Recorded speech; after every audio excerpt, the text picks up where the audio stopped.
What is up, my beautiful souls? Welcome, welcome. Enjoy all the dancing rainbows. My little prisms in my window are going crazy right now.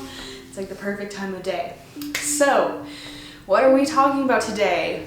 I'm basically going to share with you guys a bunch of really crazy information that I recently learned about hypermobility and how it affects dancers not only while they're dancing, but outside in their regular lives too. So there's a lot of information to cover here. I'm gonna give you guys like a little bit of an intro, and then we go way deeper in it and do some classes and learn a bunch of really helpful exercises in my flagship program, Yoga for Dance Academy. The first enrollment is starting in like 10 days. Oh my gosh, I'm so excited.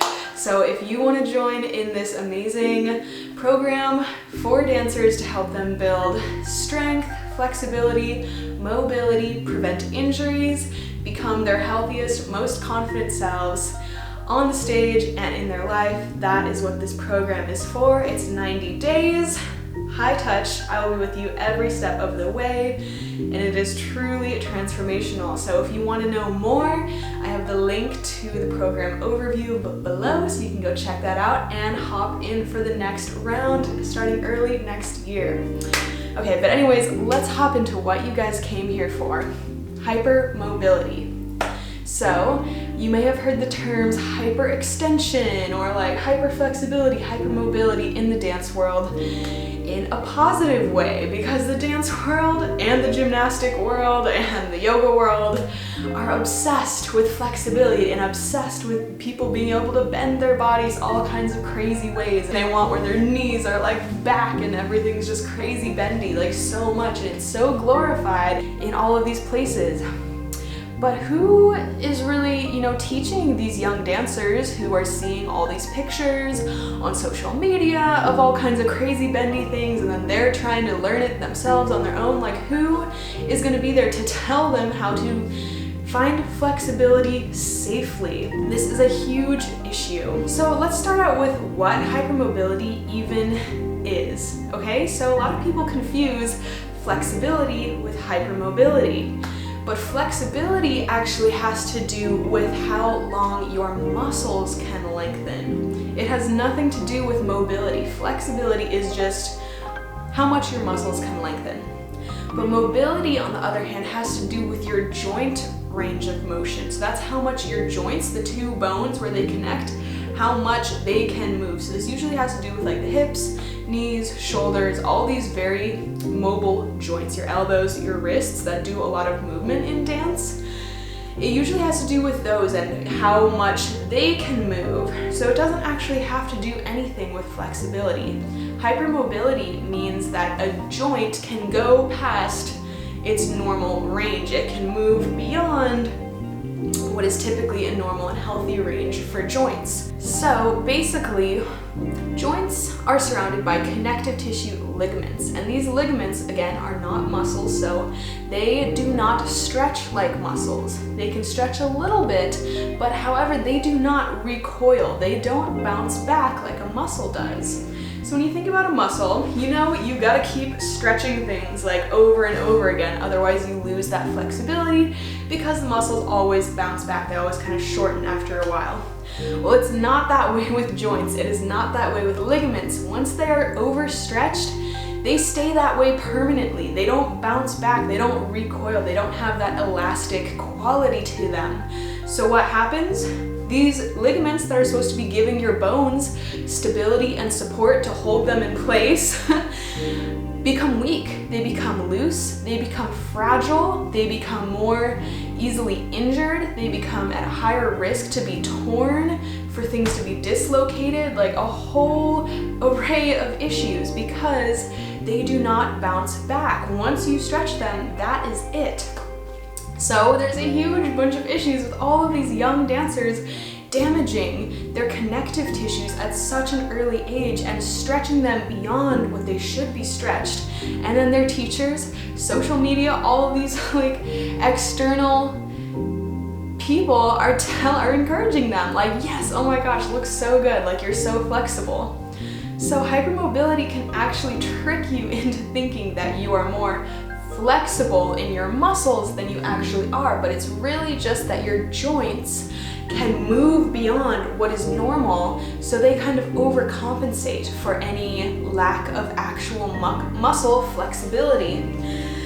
And this is a huge issue because this turns into kind of a cruel cycle. If you guys are here from my Instagram post about me talking about how hypermobility makes you less flexible over time, this is the cycle that will happen to dancers after years and years of just weighing on their joints, overstretching their joints, and not doing anything to build stability, to support them, or to change their alignment to move the stretch into the muscle rather than the joints. So here's what happens, you guys. Let's take your knee joint, for example. This is a huge one that gets overstretched. If you get into a habit of just pressing and pressing and pressing on that knee joint until the ligaments get weaker and weaker and weaker and weaker, well, who's gonna step in to make sure that your knee joints, your bones stay together and don't just float away? Your muscles have to step in and start doing extra work to overcompensate for the weak and lax ligaments. And if you're a dancer, your muscles are already working super hard, so if they have to add in that other extra step of supporting your joints and doing the work that your ligaments and connective tissue should be doing,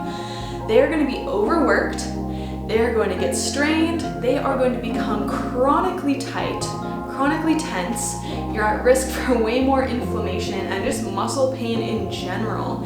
And if your muscles are exerting energy to literally support your bones because your joints physically cannot do that job anymore, it's taking away energy from your power in your movement and your dancing.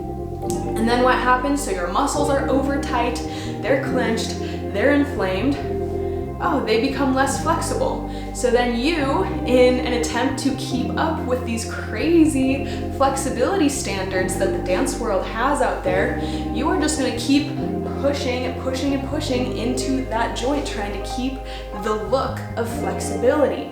And then that's just gonna make your muscles need to work even harder to hold you together, which is gonna make you need to push even deeper into your joints to keep that look of flexibility. And the whole while, you are going to just be feeling tight and have pain, and you are getting yourself dangerously close to literally tearing like a vital ligament in your body. So this is a very extreme example of what can happen over years and years. And this is why also a lot of people are hypermobile, but they have no idea. It's because hypermobility is a spectrum. So it doesn't always show up as someone that's like super double jointed or like, just has the obvious look of hypermobility. It can be really subtle. It can be in just one joint, or it can be in all of your joints, and it can be really extreme or very small. So sometimes it's hard to tell, and then people will just slowly start getting into this cycle where they aren't taught the proper alignment to just shift their weight around a little bit to make sure that the stretch actually is in the muscle tissue rather than the joint. And then this same cycle happens. Their joints become weak, their muscles stay tight, and it's just this horrible cycle that keeps you feeling tight and keeps your joints weak and permanently damaged. So for some of you, maybe this is the first time you've heard this information and you're just like, whoa, what? Like, this is some serious shit, Roxy. Why are you just throwing this at me right now? Like, I need solutions. So here's what you need to do. If you are hypermobile, or you think that you might be, or even if you have just one part of your body, one joint that has a lot of mobility to it, you need to work on building strength in your range. So in all parts of your range, because you don't just want to be that dancer that can like whip their leg up every which direction but then can never hold it, right? What good is flexibility if we don't have the strength to back it up?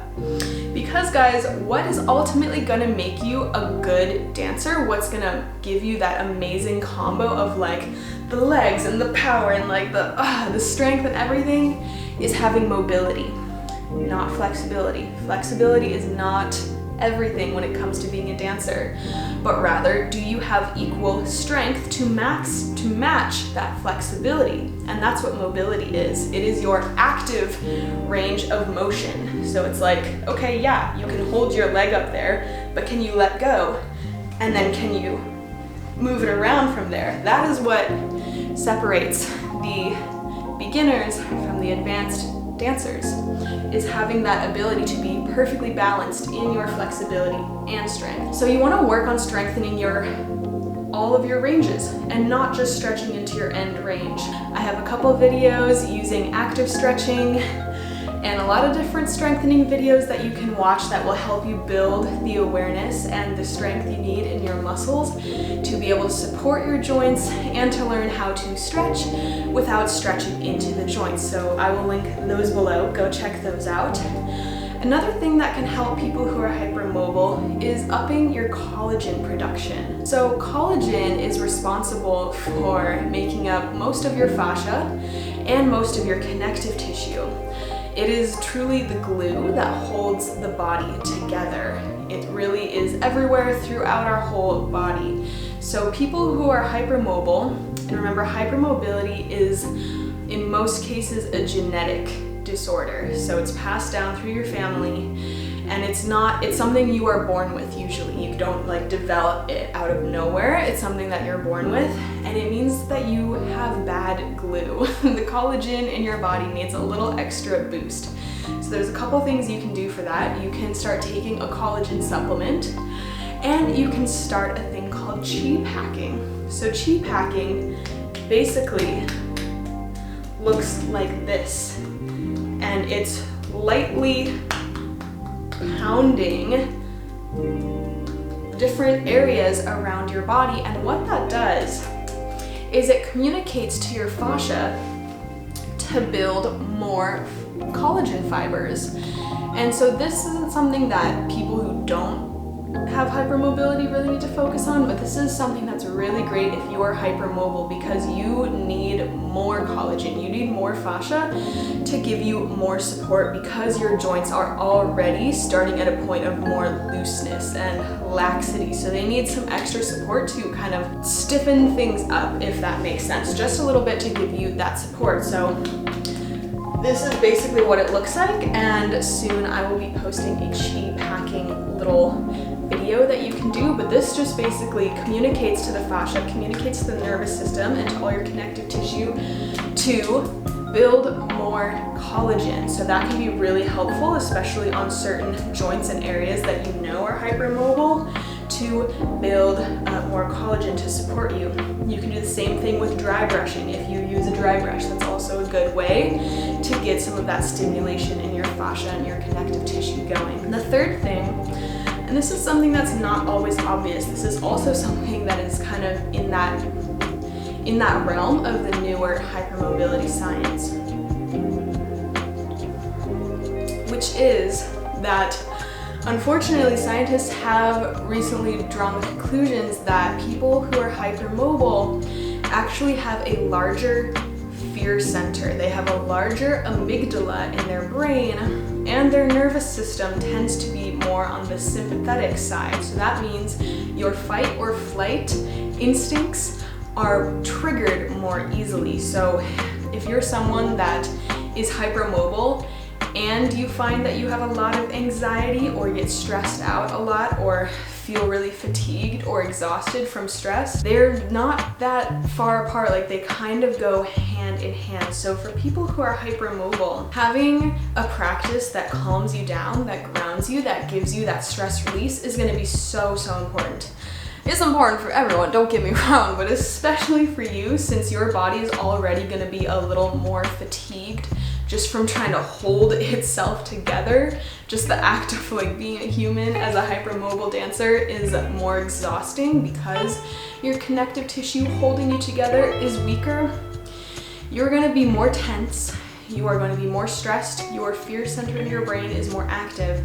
So grounding practices are really important. And also self-massage practices. So for you, sometimes stretching isn't even the best thing. If you're feeling really tight, what you want to do is work with your therapy balls, work with a like a foam roller, do self-massage, and to release those tight muscles rather than stretching them until you have learned some really solid routines and poses and alignment that you know in your body that is good for you and that is going to actually stretch and target the muscles, not the joints. So working with some self-massage is a great place to start to release stress. Just learning different grounding, meditation, breath work exercises are all going to be your best friend to keep you healthy and to keep your body and mind stress-free. And I also, of course, have plenty of stress release videos. So guys, 3 things to remember. Building strength in all ranges and not just stretching in your end range, but really trying to build that stability throughout your entire body, upping your collagen production, and upping your stress management. Okay, those 3 things, if you even just start there, if your morning routine includes 5 minutes of breath work, 5 minutes of chi packing, and then doing some strengthening exercises every single day, and you watch some of my videos, you are going to be on the road to success. Even just having this awareness is something that's really good to have moving forward. All right guys, I'm gonna leave you with that today. I'm not gonna dive too deep, not trying to explode your brains. If you have any questions or wanna know more, wanna see my sources or anything like that, or you're interested in Yoga for Dance Academy, YDA, hit me up, let me know, and I will talk to you guys soon. Much love.